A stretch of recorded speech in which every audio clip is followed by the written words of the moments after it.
रोशनपुर नाम के गांव में चंदा और शांति नाम की जिठानी और देवरानी रहती थी। चंदा का पति बहुत पैसे वाला था। उनके पास किसी भी चीज की कोई कमी नहीं थी और उसके विपरीत शांति का पति बहुत ही गरीब और नशेड़ी था। शांति चंदा के घर में काम करके अपना घर चलाती थी। भाभी, घर पर खाने के लिए कुछ भी नहीं है। अगर आप थोड़ा खाना दे पाए तो बहुत मेहरबानी होगी।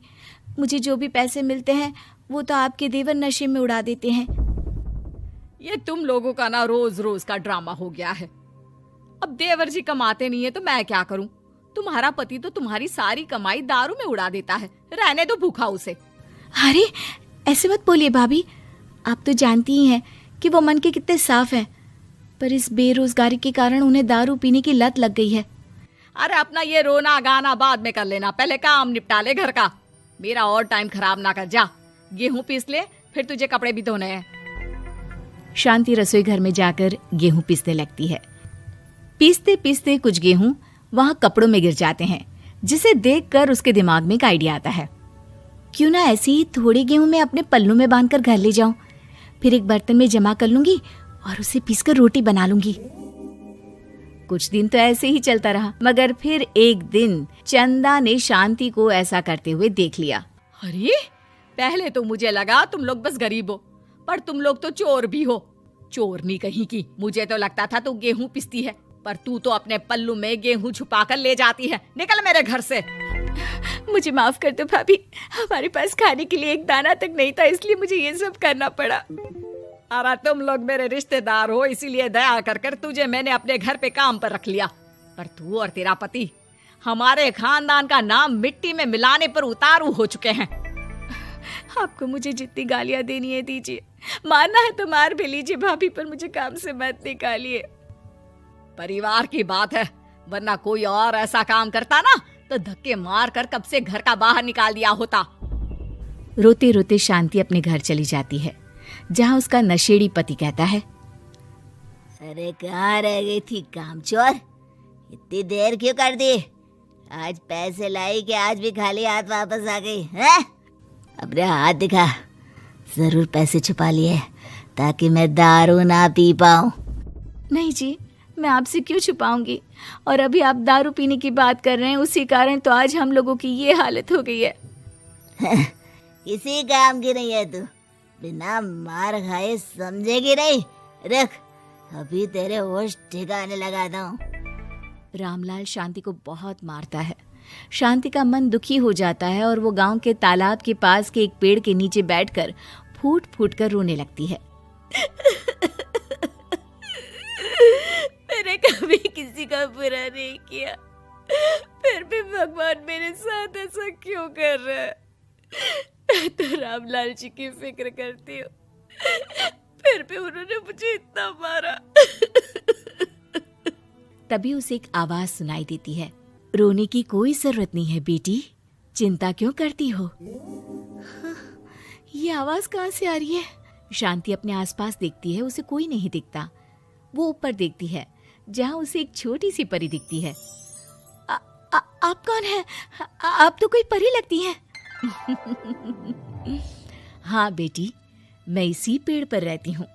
मैंने तुम्हारी सारी बात सुनी, अब तुम्हें फिक्र करने की कोई जरूरत नहीं। अपनी आंखें बंद करो। शांति आंखें बंद करती है और जादुई परी अपनी छड़ी घुमाती है।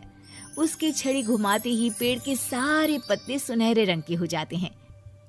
परी उनमें से एक पत्ता तोड़ लेती है और फिर से अपनी छड़ी घुमाती है, जिसके कारण सारे पत्ते पहले की तरह साधारण से दिखने लगते हैं। आंखें खोलो बेटा। लो, इस पत्ते को ले जाकर अपने तकिए के नीचे रख देना। ये तो एक साधारण पत्ता है, इससे क्या होगा?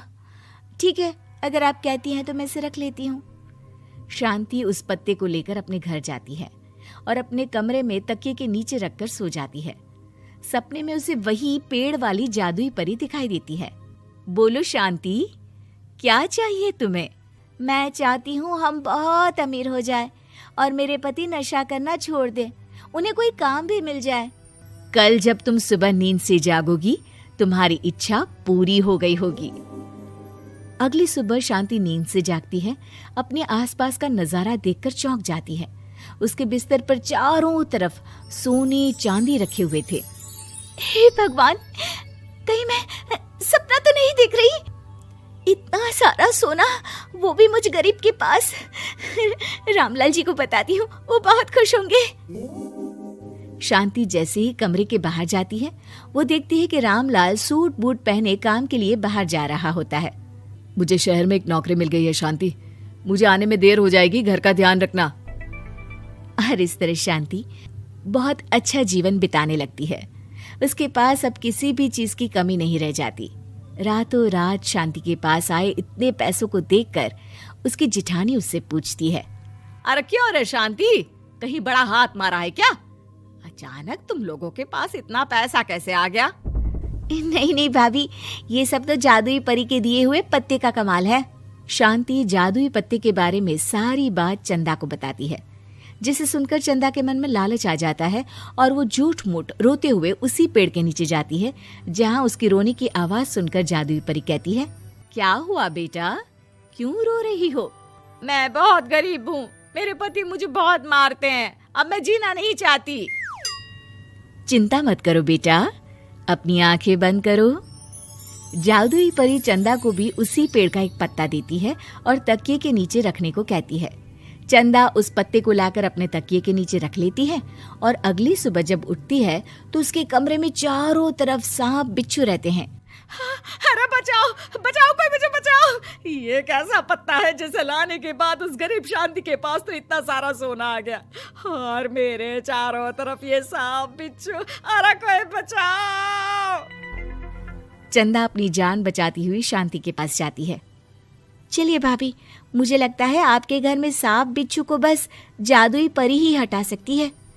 दोनों मिलकर जादुई परी के पास जाते हैं। ये सब तुम्हारे बुरे इरादों का नतीजा है चंदा। तुम झूठ मूठ बस पैसे के लालच के कारण यहाँ आकर रो रही थी, इसीलिए तुम्हें जादुई पत्ते ने उसकी सजा दी। अरे मुझे माफ कर दीजिए जादुई परी, मेरे मन में लालच आ गया था। अरे शांति, तुम भी मुझे माफ कर दो, मैंने तुम्हारे साथ बहुत गलत किया है, फिर भी तुम मेरी मदद के लिए आई। चंदा को अपनी गलती का एहसास हो जाता है, इसलिए जादुई परी उसके घर से सारे सांप बिच्छू को गायब कर देती है। चंदा और शांति आपस में मिलजुल कर रहने लगती हैं।